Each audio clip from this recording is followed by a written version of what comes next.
Assalamualaikum warahmatullahi wabarakatuh.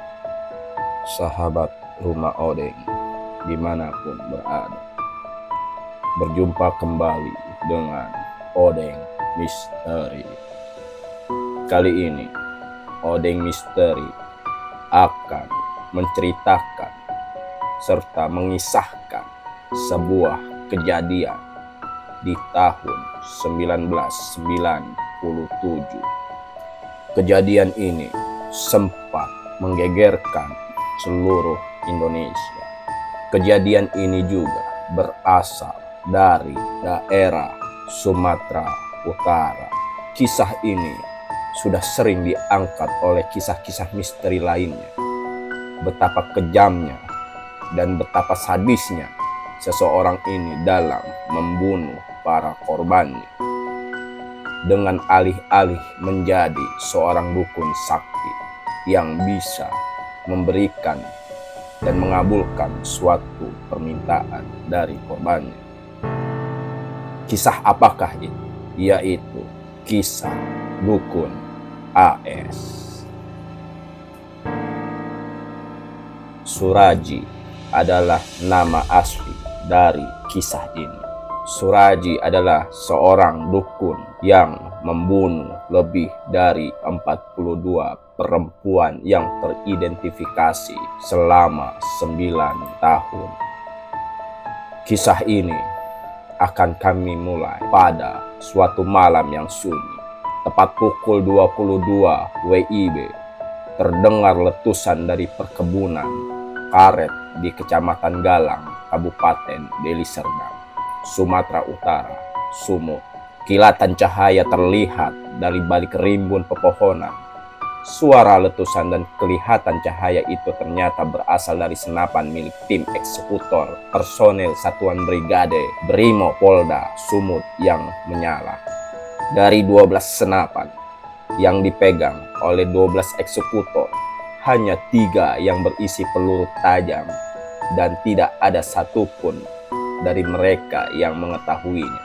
3 butir pelor melesat mengenai sasaran berjarak 10 meter dengan kecepatan 900 meter per detik, menembus dada kiri seorang laki-laki yang matanya tertutup dan kaki tangannya diikat di pohon. Laki-laki yang dieksekusi mati malam itu adalah Ahmad Suraji, warga desa Sei Semayang, Kecamatan Sunggal, Deli Serdang. Suraji yang saat itu berusia 59 tahun. Mereka terpidana mati kasus pembunuhan 42 perempuan di Sumut. Dia menghabisi korban-korbannya dengan dalih menambah kesaktian ilmunya. Selain petani, Suraji dikenal sebagai dukun. Kawan dan tetangganya sering memanggilnya nasib kelewang karena Suraji sering menenteng golok saat bertani. Suraji dieksekusi mati setelah Presiden RI Susilo Bambang Yudhoyono menolak pengajuan gerasinya bersama terpidana mati lainnya pada 22 November 2007. Perjalanan hidup dukun AS, begitu semua media massa kala itu menjulukinya, berakhir. Ia membunuh 42 korban selama 9 tahun sepanjang 1986 hingga 1997. Dari hasil penyelidikan polisi, semua korban merupakan pasien yang datang ke rumah Suraji di Dusun Aman Damai. Semua perempuan itu ingin mendapatkan ilmu pengasihan dan penglaris dari Suraji. Ia meminta setiap kliennya yang datang membawa kembang telon, kemenyan putih, kemenyan Arab atau bukhur, dan sepasang jeruk purut. Syarat lainnya harus bersedia diikat dan dikubur setengah badan di tempat yang sunyi pada malam hari. Syarat lainnya, pasien tak boleh memberitahukan ritual itu kepada orang lain. Korban pertama, Suraji, adalah perempuan bernama Tukiem. Korban pertama Suraji adalah perempuan bernama Tukiem alias Iem. Korban datang ke rumah Suraji pada Desember 1986 pukul 18 WIB. Iem ingin mendapatkan kesuksesan hidup dari Suraji. Setelah Iem mengutarakan maksudnya, dukun itu mengajaknya ke area perkebunan tebu Sei Semayang yang berjarak sekitar 1 kilometer dari rumahnya. Saat keluar, Suraji membawa cangkul, tali, dan karung, sedangkan Iem membututinya di belakang. Langkah mereka terhenti setelah menemukan lokasi yang cocok untuk ritual ilmu pengasihannya. Suraji meminta Iem memegang senter untuk menerangi tanah yang bakal digali. Suraji menggali lubang dalam 1 meter, panjang lubang sekitar 1 meter dan lebar 70 cm. Karena biasa mencangkul, tak butuh lama bagi Suraji untuk membuat lubang seukuran itu. Suraji lalu meminta Iem masuk ke lubang. Kedua kaki dan tangan Iem diikat tali sambil berdiri. Setelah itu, Suraji naik, lalu menguruk lagi lubang dengan tanah. Tubuh Iem terkubur mulai kaki hingga dadanya. Suraji jongkok di hadapan Iem. Suraji menyandarkan kepala Iem di atas paha kakinya. Tiba-tiba, tangan kiri Suraji menutup mulut dan hidung wanita itu, sedangkan tangan kanannya mencekik leher Iem. Praktis, korban tak bisa berontak karena hampir seluruh badannya sudah terkubur di dalam tanah. Dalam hitungan menit, nyawa Iem pun melayang, meninggal seketika di tempat itu. Suraji melakukan ritual lain dengan air liur korban yang sudah tidak bisa bergerak. Setelah itu, tubuh korban diangkat kembali. Ia membuka ikatan tali di kaki dan tangan Iem, membuka seluruh pakaiannya hingga telanjang. Lalu, Suraji menguburkan kembali korbannya di tempat itu juga. Esok paginya, Suraji beraktivitas seperti biasa, bertani seolah-olah tak ada kejadian apapun. Ia bergaul seperti biasa dengan tetangganya. Motif dan pola pembunuhan yang sama dilakukan Suraji terhadap korban-korban berikutnya. Korban kedua Suraji bernama Yusniar alias Niar, yang dibunuh pada sekitar Maret 1987. Korban ketiga adalah seorang perempuan bernama Tamplok sekitar 1988. Lalu korban lainnya diantaranya adalah Rusmina alias Poppy Agustus 1989. Seluruhnya diketahui ada 42 perempuan yang telah dibunuh secara keji oleh Suraji. Korban terakhir Suraji bernama Sri Kemala Dewi yang dibunuh pada 23 April 1997. Dari kasus inilah kebiadabannya terbongkar. 4 hari setelah pembunuhan, warga dusun aman damai dibuat geger seorang pemuda menemukan mayat tanpa busana di ladang tebu. Mereka terkejut ternyata mayat itu adalah Dewi yang dikabarkan menghilang 3 hari sebelumnya. Polsek Sunggal pun menurunkan tim untuk menyelidikinya. Awalnya polisi mencurigai Tumin, mantan suami Dewi, karena keduanya sering bertengkar.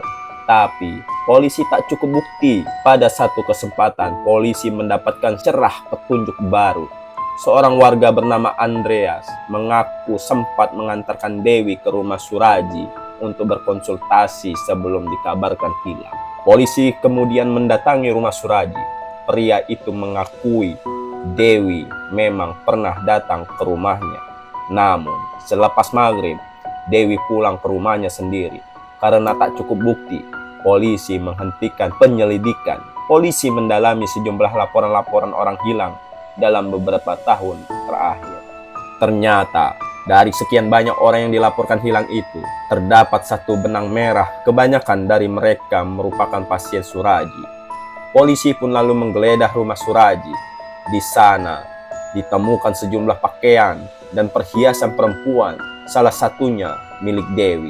Suraji beserta ketiga istrinya pun ditangkap, yaitu Tumini, Tumina, dan Gatia. Lewat proses interogasi yang panjang, akhirnya muncul pengakuan dari mulut Suraji. Dia mengaku membunuh Dewi. Polisi tak berhenti di situ saja. Suraji didesak terus. Yang dari semula hanya mengaku membunuh Dewi, Suraji akhirnya mengaku telah membunuh 16 perempuan. Hingga kemudian ia mengaku lagi telah membunuh 42 wanita. Hal itu membuat polisi terkejut.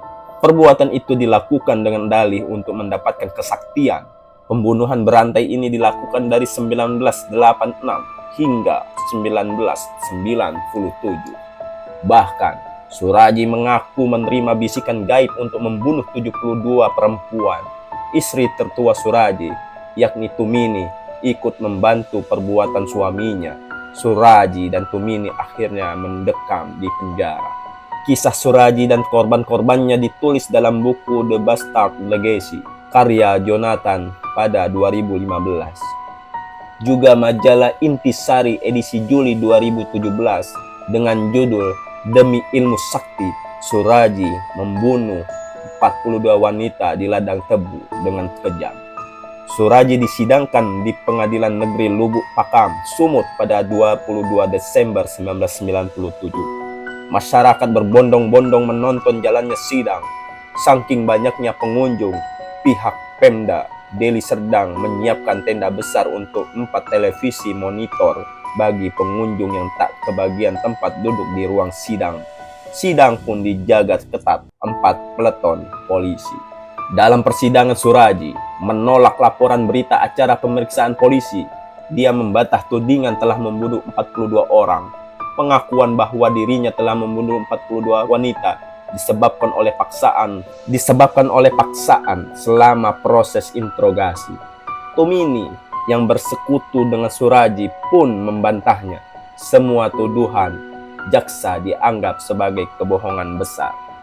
Persidangan pun berlangsung alot dan dilakukan maraton. Hakim beryakinan lagi. Hakim yang diketahui Hongor Hareva menjatuhkan putusan pada 27 April 1998 dan menghukum Suraji dengan hukuman mati. Putusan hakim di tingkat banding dan kasasi tidak mengubah hukuman mati dukun Suraji itu. Sementara itu, Tumini divonis penjara seumur hidup. Suraji dan Tumini dijebloskan di Lembaga Pemasyarakatan kelas 1 Tanjung Gusta, Medan. Suraji mengajukan permohonan gerasi kepada Presiden Megawati Soekarno Putri pada Agustus 2004. Baru pada era SBY permohonan itu dijawab dan ditolak. Menjelang pelaksanaan hukuman mati, Suraji pun mengajukan permohonan terakhir ke pengadilan untuk bertemu dengan keluarganya, termasuk Tumini. Ada permintaan terakhir AS, yaitu bertemu dengan istrinya, dan itu sudah dipenuhi. Lalu siapakah sebenarnya dan profil apakah dukun AS ini? Sedikit kita akan mengenal siapakah dukun AS ini, dan penjelasan-penjelasan ini kami dapatkan dari Wikipedia yang masih dipertanyakan kebenarannya dan butuh rujukan. Ahmad Suraji dikenal sebagai dukun AS atau nasib kelewang. Dia adalah seorang pelaku pembunuhan asal Indonesia. Ia melakukan pembunuhan atas 42 orang wanita. Jenazah para korban pembunuhan dikubur oleh Ahmad Suraji di perkebunan tebu yang ada di Desa Sei Semayang, Kabupaten Deli Serdang, Sumatera Utara. Dukun AS sendiri atau Ahmad Suraji sangat kejam dan bengis dalam membunuh para pasien-pasiennya. Dengan alih-alih menjadi seorang dukun sakti, Suraji memperdayakan para pasiennya hingga mengorbankan nyawa seseorang. Menurut Suraji, kekuatan yang ia dapatkan membutuhkan tumbal dengan membunuh 72 wanita. Ahmad Suraji sendiri pun sering mendapatkan mimpi-mimpi untuk melakukan pembunuhan kepada wanita supaya mendapatkan kesaktian dalam ilmu supranaturalnya. Lalu Ahmad Suraji di masa mudanya. Ahmad Suraji dilahirkan pada tanggal 10 Januari 1949 dengan nama Nasib. Ia hanya menamatkan pendidikan hingga sekolah dasar. Masa mudanya dilalui sebagai pencuri lembu di Kecamatan Stabat, Kabupaten Langkat. Ketika mencuri, Ahmad Suraji sering menggunakan kelewang. Karena itu ia menerima julukan Nasib Kelewang oleh rekan sesama pencurinya. Nasib Kelewang kemudian ditangkap dan dipenjarakan karena kasus pencurian lembu. Setelah dibebaskan dari penjara, ia menerima julukan sebagai Ahmad Suraji. Suraji sendiri sudah menikah, mempunyai 3 orang istri. Ahmad Suraji pun sudah pernah menikah. Ternyata Ahmad Suraji memiliki 3 orang istri dan 9 anak. Lalu kasus pembunuhannya. Ahmad Suraji ditangkap atas kasus pembunuhan seorang wanita muda berusia 21 tahun yang bernama Sri Kumala Dewi. Ia ditangkap setelah pihak kepolisian menemukan mayat Dewi pada tanggal 27 April 1997. Penemuan mayat ini diperkuat oleh saksi mata yang menyatakan bahwa sebelum Dewi menghilang, ia mengantarkannya ke rumah Ahmad Suraji.